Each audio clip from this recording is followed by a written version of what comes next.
Hola, soy Luisa de Argés y hoy hablaremos de uno de los movimientos artísticos más importantes del siglo XIX y espero que me acompañéis visitando el impresionismo.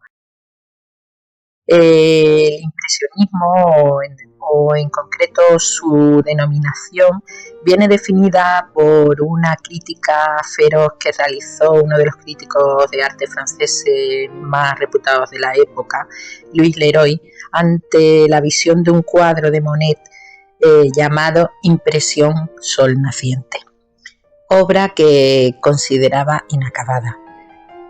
Aunque Leroy no se quedó ahí, generalizó esta opinión al resto de artistas que junto a Monet conformaban una exposición en el Salón de Artistas Independientes de París, ya que anteriormente habían sido rechazados en distintos concursos oficiales, que entre ellos pues podíamos ver obras de Pissarro, de Degas, de Renoir, de Cézanne o de Berthe-Morisot. El impresionismo, aunque no lo podemos considerar una vanguardia, sí supone un antes y un después de la pintura occidental. Su peculiar forma de mirar el mundo abre el camino que sirve al germen del nuevo arte del siglo XX. Ese arte que supone una revolución artística y es contemporáneo. El realismo de Corot y Courbet es lo que sirve de base a estos pintores impresionistas y utilizan la técnica pictórica para modificarla adaptándole un estilo personal y original, pero sí mantienen esa forma de acercarse a la naturaleza que el arte europeo anterior nos había mostrado con el naturalismo. A pesar de todo, dan verosimilitud a la obra, y aunque rompan con las líneas o la profundidad espacial. Este nuevo lenguaje visual que hace que veamos que estos artistas pues se alejan de los dictámenes de academicistas y llegaron a ser hasta considerados enemigos del arte, ya que se alejaban totalmente de lo ordenado por la tradición. Desde luego no podemos considerar que Monet o Renoir fueran enemigos públicos, pues lo que eran unos artistas que pretendían atrapar la naturaleza de una manera vivaz en toda su obra y mostrar sobre las formas pues el momento de la luz misma. Pero no todo fueron malas críticas, ya que hubo un sector de la población que consideró el impresionismo como captar el momento exacto que experimenta al mirar la naturaleza, según las palabras de uno de sus defensores, el escritor Émile Zola. Difícilmente podemos designar el término impresionista a otras artes plásticas como la escultura o la arquitectura, puesto que el impresionismo lo que le distingue precisamente es la forma que plasma la luz, el color, la pincelada, o el plenarismo, esa forma de captar el aire libre, y se alejan sobre todo de los estudios cerrados. Aún así podemos decir que hay un escultor al que podemos denominar impresionista por el tratamiento final que le imprime a todas sus obras y con esa apariencia de no haber terminado las mismas, como era Auguste Rodin. Podemos hablar desde luego de que se trata de un arte ciudadano, pues la temática de las obras se alejan del historicismo, ya que coinciden en el tiempo con la aparición de la fotografía, del desarrollo de la fotografía, y los pintores consideran que para mostrar los acontecimientos importantes pues ya están los fotógrafos. Se entusiasman, sin embargo, por ese lado alegre de la vida, con escenas que muestran una vida ociosa, como es el ballet, las regatas, las carreras de caballos, o también se decantan por los avances industriales.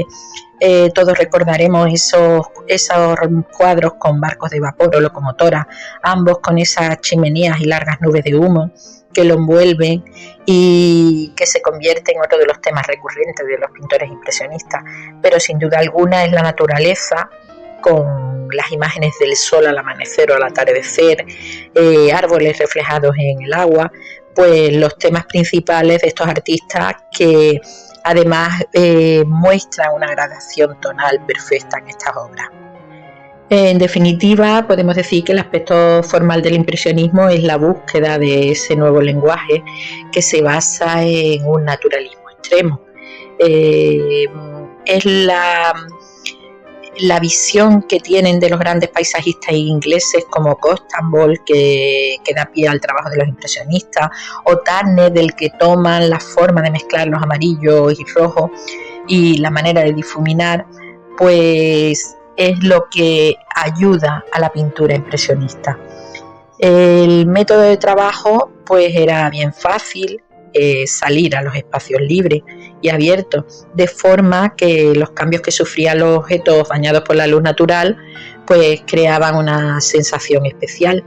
Esto además obligaba a que durante el momento del día exacto, si cambiaban las condiciones climatológicas, pues obligaba al artista a volver al día siguiente, lo que contribuía además a captar de distintas formas el paisaje. El centro de estas obras pues era siempre la luz y el color, y usaban los colores primarios sin mezcla y sus complementarios, ya que todo color era relativo a los colores que los rodean, y contribuyó con esto pues la aparición de los nuevos pigmentos y sobre todo la aparición de la pintura al óleo en tubo, que hacía que la pintura no se secara y fuera además transportable. Estas técnicas de las mezclas de los colores primarios, pues aunque era intuitiva en estos pintores, fue apoyada posteriormente por la ley de contraste simultáneo que desarrolló el químico Chevreul. Es lo que decimos que técnica y color es lo que distingue al impresionismo. Sus obras se alejan de los colores oscuros, de las sombras negras, usan los colores complementarios para dar profundidad a las obras, rompen así de esta manera con el claro oscuro clásico, creando luz en la sombra y sombra en la luz solo con el uso de la paleta de color. Y aunque separadamente no se refleja lo que vemos, en conjunto nos lleva a ver una imagen bien clara.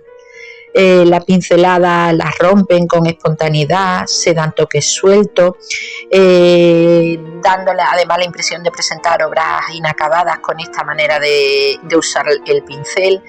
Y esto además fue uno de los puntos por los que decían que estos pintores se alejaban del arte del dibujo. Estos trazos abiertos, las texturas esponjosas, el manejo de esta luz los convierte en maestros, uniendo las figuras y los paisajes. Las cosas no son parecen ser. Y exploran además ángulos que muestran escenas a veces ocultas a nuestra primera mirada, alejándose así además de los encuadres clásicos. Todos estos artistas se reconocen como un grupo que defiende los mismos objetivos y consiguen, gracias a esta unión, pues difundir rápidamente su arte por Europa y llega a todos los rincones, como veremos por ejemplo en Alemania con Liebermann. Aunque en definitiva sí es necesaria la mirada del espectador para que una obra impresionista pues se abra nuestra mente y veamos la obra conjuntamente y no como objetos independientes. Veremos como la mujer desnuda es una mujer, no una Venus, como un paisaje no es bucólico, sino que también tiene tormenta y sobre todo muestran sentimientos reales. Muchos artistas además fueron seguidores de este movimiento, como Manet, que no podemos terminar de ubicarlo en el movimiento impresionista. Incluso el mismo pintor no se consideraba perteneciente a este estilo, pero que sí sirve de inspiración a la posterior generación, como podremos observar en obras de Manet, El suicidio, Folies Bergère u Olimpia. Pissarro era otro de estos pintores que además usaba la luz para transformar un paisaje en algo totalmente nuevo. como podemos observar en sus obras Puesta de Sol en Eragny o en Boulevard de Montmartre, o una pintora, Berthe Morisot, considerada la gran dama de la pintura de la época, que además era amiga de Manet y fue madre de su hija, y que se unió al movimiento tras ser rechazada su obra por los círculos oficiales, y de la que podemos destacar pues La Cuna o Eugene Manet, La isla de Wight, sin olvidarnos de otros artistas como Sisley, Lepine, Boudin o Rouart. Con Claude Monet, puesto que estamos ante el pintor del cual deriva el término impresionismo, con su obra Impresión Sol Naciente, pues vamos a empezar a hablar de algunos autores en particular. Monet fue un mal estudiante, siempre le gustó pintar y empezó en su escuela a realizar caricaturas de sus profesores y compañeros. Sus primeras obras podríamos englobarlas dentro de un estilo realista, pero empieza a despuntar en esa línea camino del llamado impresionismo, que además le lleva a la ruina económica en su vida, pero este hecho no lo desalienta. Sus obras las podemos considerar como las más importantes del movimiento. Destaca sobre todo porque sabe plasmar la atmósfera tal como la vemos, y este hecho lo lleva además a buscar los distintos lugares de Europa para encontrar ese instante y sobre todo mostrar la naturaleza tal como la vemos. Consigue desarrollar, gracias al manejo de los efectos lumínicos y las texturas y las pinceladas, unas obras llenas de delicadeza. De esta manera pues viaja por toda Europa, visita por ejemplo Londres, donde quiere captar la bruma sobre el Támesis, o viaja también a la Provenza buscando el sol cálido de esas tierras, o al norte se traslada a Noruega en busca del frío para poder reflejar precisamente ese frío en sus obras.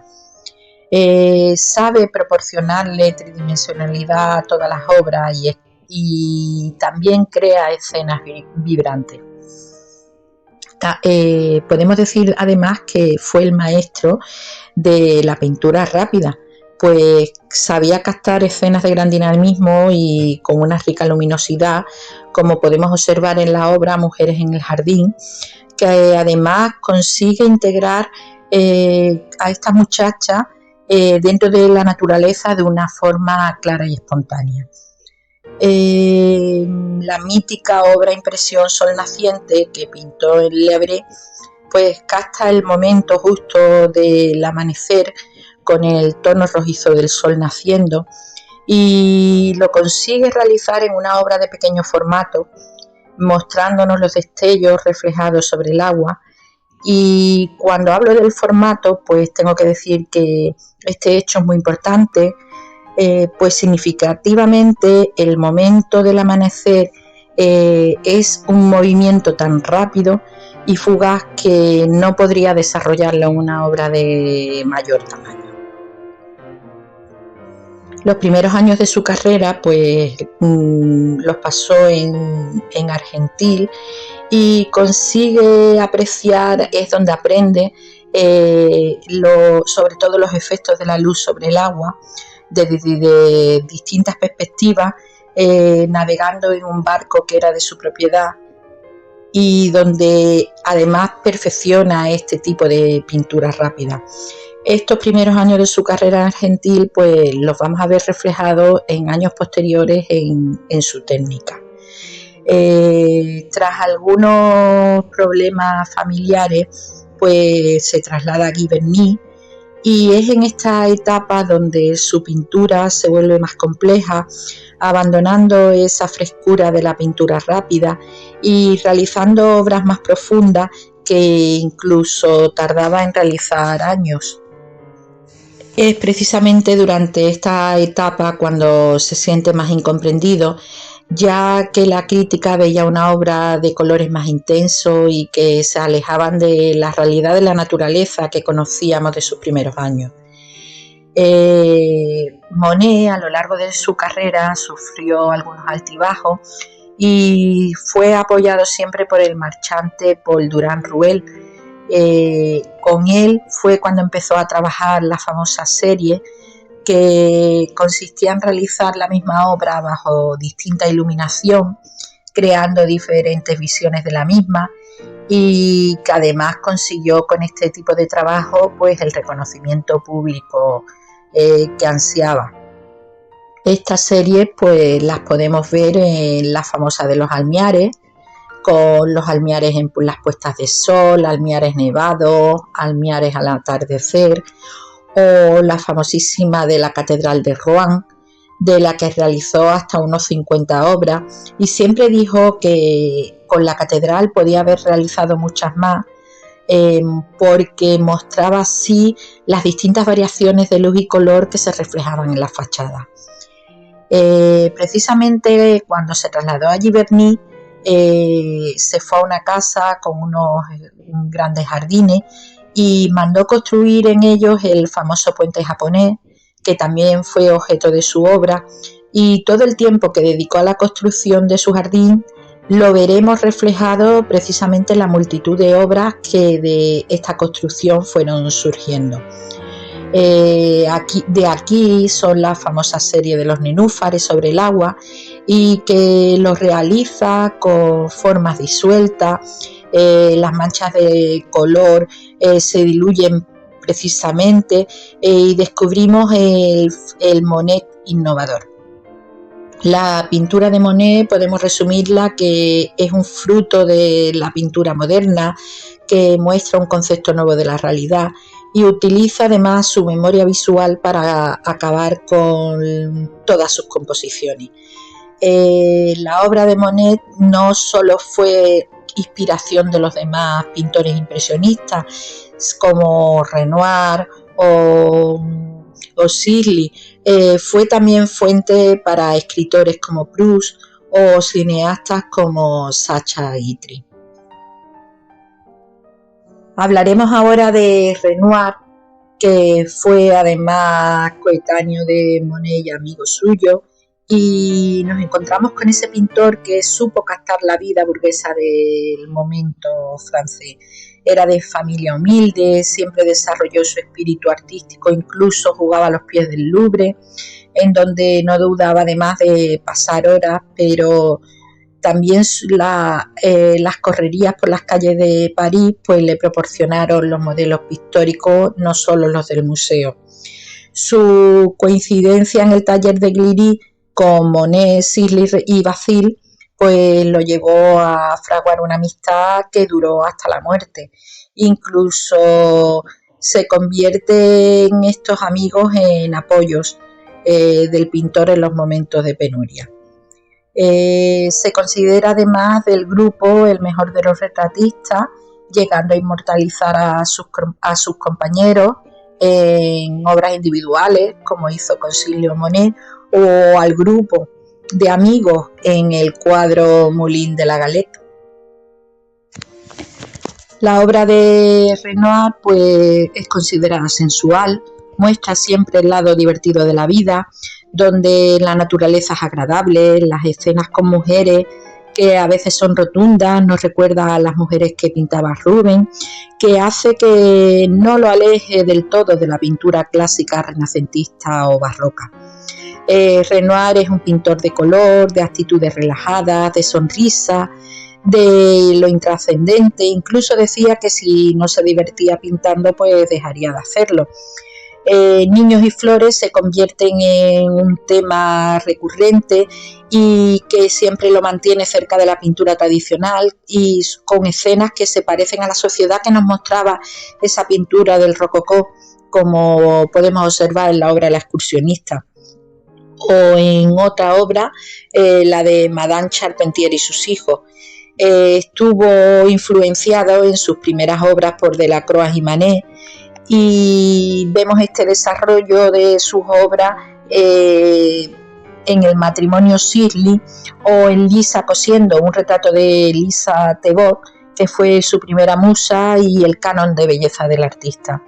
Su paso por el ejército, pues tras declararse la guerra franco-prusiana, le influye en su etapa pictórica, primero porque muere su íntimo amigo Bacil en la guerra y se introduce al pertenecer a un batallón de caballería pues en el mundo de los caballos. De regreso a París se traslada a Montmartre y como Monet pues se pone en manos del marchante Paul Durand-Ruel, que le ayuda económicamente. A partir de aquí, los diferentes cambios de lugar de trabajo le llevan también a pintar multitud de paisajes de Normandía, de Jersey o de las Ardenas. Sufre un revés en su vida que lo hace dudar de su capacidad pictórica, llegó a decir que no sabía ni pintar ni dibujar, lo que le hizo volver a las líneas compositivas de otros años. Y esto lo podemos observar reflejado en la obra El almuerzo de Remero, obra donde se distinguen las manchas de color, o en la obra Los paraguas, que mantiene la línea del dibujo que aprendió sobre todo observando las obras en los museos.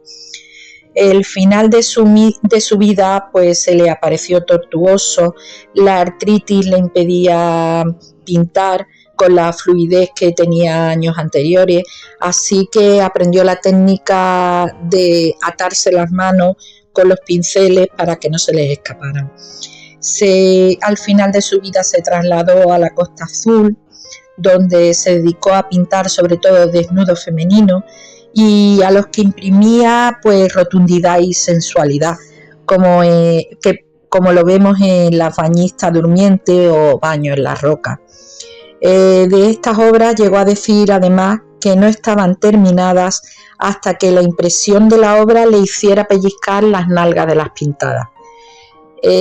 Finalmente, el reconocimiento social con la condecoración de la Legión de Honor que le impuso el gobierno francés.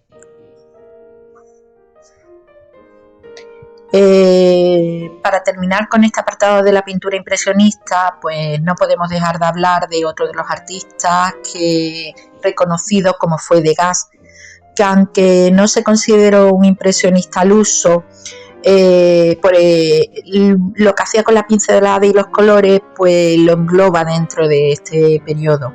Es un artista que se alejó de la naturaleza, pues pintaba sobre todo interiores y el uso, como ya digo, del dibujo marcaba claramente las obras y él mismo decía que su obra seguía más la línea realista que la impresionista.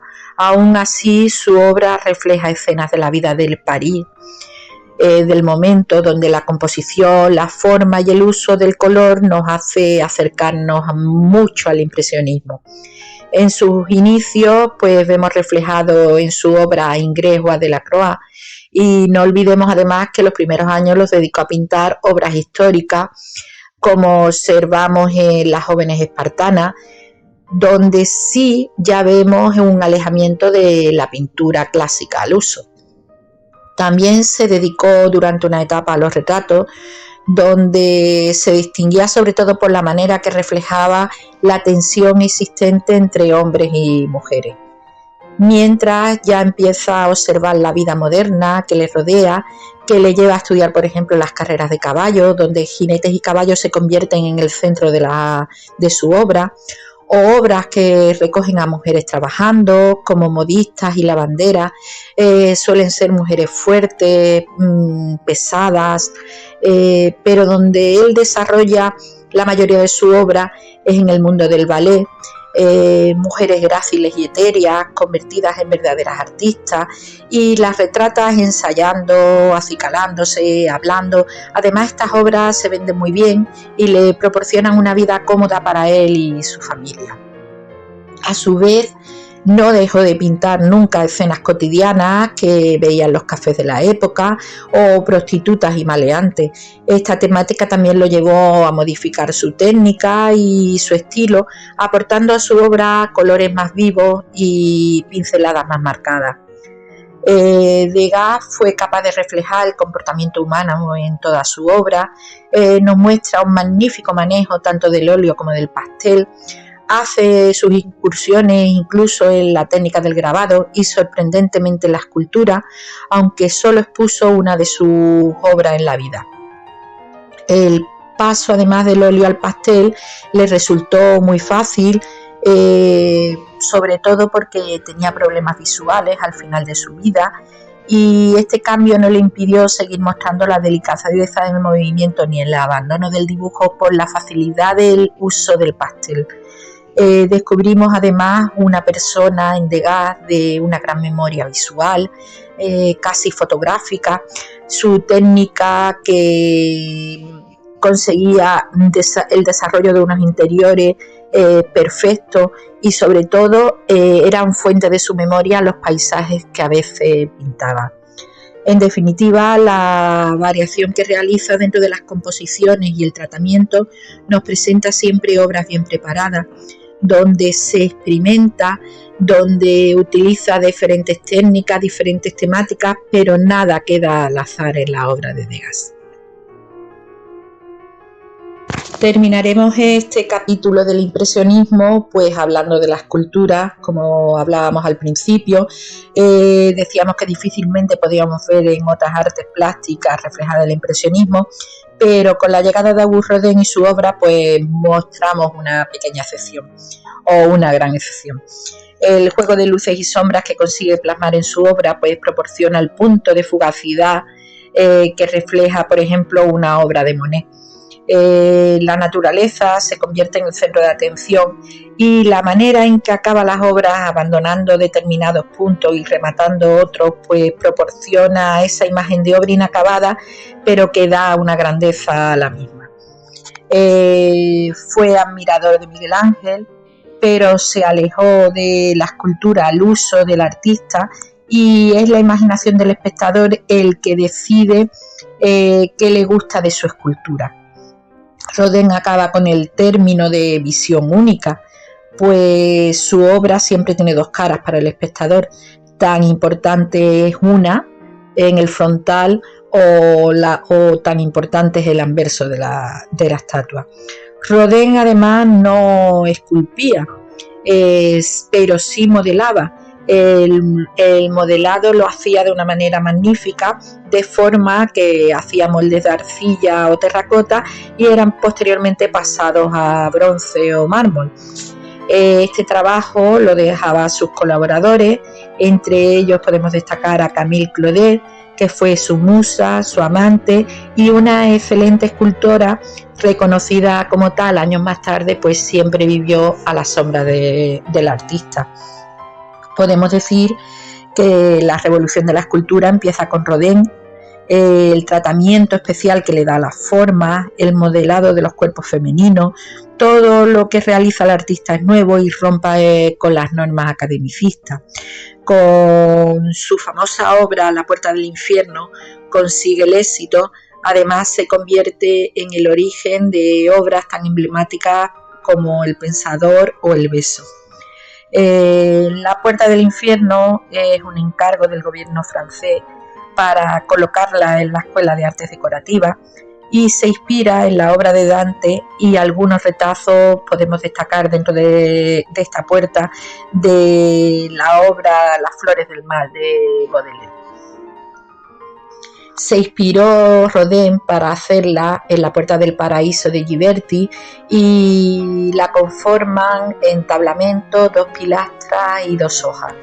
De Dante escoge el tema del infierno, y podemos distinguir pues el pensador en el centro del tímpano, desnudo y absorto, que representa a Dante. Se ve claramente aquí la influencia de Miguel Ángel en la pose y la fuerza del personaje. Además podemos ver por la posición en la puerta pues las figuras sagradas esas que veíamos en las portadas góticas. De la imagen podemos ver repartidas por todo el mundo pues distintas fundiciones en formatos además diferentes. Otra representación dentro de la puerta pues la aparición de Paolo y Francesca abrazados en forma de torbellino. Recoge el tormento de Francesca, enamorada de Paolo Malatesta, que era el hermano de su marido, y que terminan siendo asesinados por él. De aquí surge pues la famosa obra El beso, que recoge el momento justo en que Paolo y Francesca se enamoran y besan tras la lectura de la obra Lanzarote del Lago. La imagen sobre todo sorprende por el tratamiento que se da a la figura, ya que Francesca es la que seduce a Paolo, es la mujer la que da el primer paso, no es una figura secundaria. La otra gran obra que contiene La puerta del infierno pues es Ugolino y sus hijos, una imagen animal, bestial, que muestra el lado salvaje del hombre. El protagonista está asaltando a sus hijos por hambre tras permanecer encerrado en prisión. Ugolino aparece apoyado sobre sus rodillas, inclinado, desesperado, con el detalle además de la boca abierta que nos recuerda a su acción de caníbal. El tratamiento que proporciona Rodin a los movimientos, a las figuras sinuosas, repletas de sensualidad, a las mujeres desesperadas pero seductoras, es lo que nos recuerda a la obra de Baudelaire. Para terminar el tema, pues hablaremos de los burgueses de Calais, una de las más famosas esculturas de Rodin. Este conjunto escultórico representa a los 6 burgueses al inicio de la Guerra de los 100 años que se ofrecieron a dar su vida para salvar a los habitantes de la sitiada ciudad francesa de Calais, y representa personajes de rostros angustiosos y gritos contenidos, manos crispadas, que consiguen exaltar el momento de la liberación. Espero que el tema del impresionismo haya sido de vuestro agrado y os esperamos en nuestro próximo tema.